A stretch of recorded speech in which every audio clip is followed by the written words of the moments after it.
네, 중국을 방문 중인 도널드 트럼프 미국 대통령과 시진핑 중국 국가주석 간의 정상회담이 오늘 베이징 인민대회당에서 열렸습니다. 트럼프 대통령 내외를 향한 황제급 영접에 나선 시 주석은 북핵 문제와 관련해 미국과 소통과 협조 강화를 원한다고 밝혔습니다.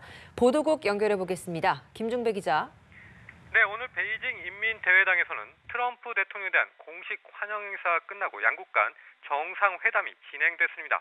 두 정상이 이번 회담에서 핵심 의제로 다뤄온 건 북한 문제와 함께 양국 간의 무역 불균형 문제인데요. 트럼프 대통령은 북한의 추가 도발 중단과 비핵화에 중국이 더욱 적극적인 역할을 해주길 공개적으로 천명해 왔습니다. 공동 기자회견 내용은 아직 전해지지 않고 있습니다.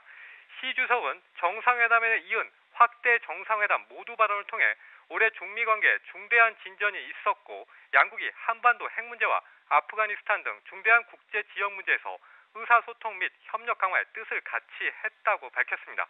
트럼프 대통령은 이어 이 미중 양국은 향후 전 세계 주요 문제를 함께 해결할 수 있다고 맞장구를 쳤습니다. 이어 오전 회담 내용이 매우 좋았다, 북핵 문제 해결 방안이 있다고 믿는다며 우리는 위대한 관계임을 입증했다고도 거듭 강조했습니다.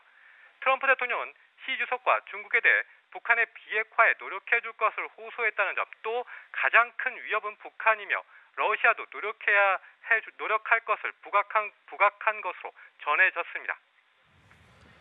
자, 통상 문제, 특히 미국의 대중 적자 해소도 주요한 의제가 될 것으로 관측이 되어 왔는데 이 부분은 어떻습니까? 네, 북핵 문제가 동북아 안보 전반에 관한 문제라면 무역 불균형 문제는 양국 관계에서 가장 핵심적인 의제로 꼽힙니다. 시 주석은 정상회담 후에 양국의 무역 마찰은 불가피한 점이 있다며 대화를 통해서 풀어야 한다고 말했습니다. 트럼프 대통령은 앞서 대중 무역 적자 규모는 엄청나다, 너무 심해서 말하기 부끄러울 정도라며 중국에 대한 압박 수위를 높여왔습니다. 중국은 일단 트럼프 대통령의 공세에 방어적 자세로 임해왔는데요. 앞서 어제 미국 측은 다우듀폰, 허니웰 인터내셔널, 제너럴 일렉트릭 등 20여 개 기업이 참여하는 90억 달러, 약 10조 원 규모의 거래가 성사됐다고 발표했습니다. 중국이 방중 트럼프 대통령을 위해 이미 막대한 선물 보따리를 풀어놓는 모습입니다. 네, 트럼프 대통령에 대한 중국의 의전이 상궤를 뛰어넘는 황제급이란 지적도 나오던데요. 네, 이번 트럼프 대통령에 대한 예우와 의전은 전임 버락 오바마 대통령을 훌쩍 뛰어넘는 내용으로 전해지고 있습니다. 앞서 시 주석은 어제 중국 역사를 웅변적으로 상징하는 자금성을 통째로 비워서 트럼프 부부를 영접했는데요.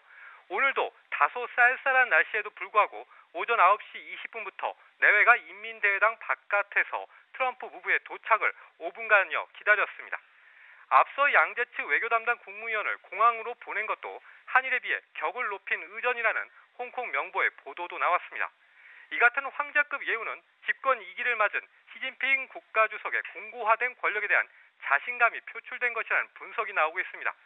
중국 공산당 기관지 인민일보의 자매지 황구시보는 이번 예우는 1949년 신중국 성립 이래 매우 보기 드문 것이라며 이런 중국의 열정은 미국에 대한 가장 진실하고도 적극적 태도를 보여준과 동시에 현실적 국제관을 투영한 것이라고 밝혔습니다. 트럼프 대통령은 정상회담을 마친 뒤 리커창 총리와 만나 경제 분야 등에서 구체적인 협력 방안을 논의한 뒤 다시 시 주석이 주관하는 환영 만찬에 참석합니다. 지금까지 보도국에서 전해드렸습니다.